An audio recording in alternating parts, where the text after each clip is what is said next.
முருகா போற்றி. எல்லோரும் பாஸ் பண்ணாங்களா, அதுக்கு ரொம்ப நன்றிப்பா. நான் அன்றைக்கி வெத்தல் தீபம் போட்டேன். இன்றைக்கி ஃபீஸ் கூட கட்ட முடியாத சூழ்நிலை எத்தனையோ பேர் இருக்கிறாங்க. அவங்களுக்கெல்லாம் அந்த பிரச்சனைலாம் போகணும். நோய் நொடி இல்லாத எல்லோரும் வாழணும். அது இந்துவாக இருக்கட்டும், அது கிறிஸ்டினாக இருக்கட்டும், அது முஸ்லீமாக இருக்கட்டும், எல்லாருக்குமே எந்த ஒரு பிரச்சனை இல்லாத வாழணும்.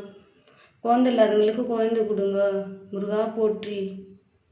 எல்லா குழந்தைங்களும் நல்லா படிக்கணும். ஸ்கூல் திறந்த பிறகு, ஸ்கூலுக்கு போன பிறகு எல்லா குழந்தைங்களுக்கும் பதட்டம் இருக்கக்கூடாது. முருகா, யாருக்கும் எந்த கடன் பிரச்சனை இருக்கக்கூடாது. எனக்கு இல்லை, எல்லாருக்குமே நான் வேண்டிக்கிறேன். எல்லோரும் நல்லா இருக்கணும். இன்றைக்கி யாரும் எந்த கஷ்டத்தில் நான் இருக்குன்னு சொல்லக்கூடாது. யார் கைவிட்டாலும் நீங்கள் எல்லார் கையும் கட்டியமாக பிடிச்சிக்கோ முருகா. நான் எல்லாருக்காகவுமே நான் வேண்டுறேன். நான் 4 வருஷமாக இருக்கிற வெத்தல் தீபம் விடாமல் நான் போட்டுக்கிறேன். செவ்வாய்க்கிழமை நீங்களும் போடுங்க. சிறப்பாக கொடுப்பாரு கடவுள். எவ்வளோ கஷ்டத்தில் இருந்தாலும் வெயில் நடத்துவார். நீங்கள் நம்புங்க. உங்களுக்கு முருகர் வந்து நான் இருக்கிறேன்னு சொல்லுவார். அவங்கள தான் நான் நம்புகிறேன்.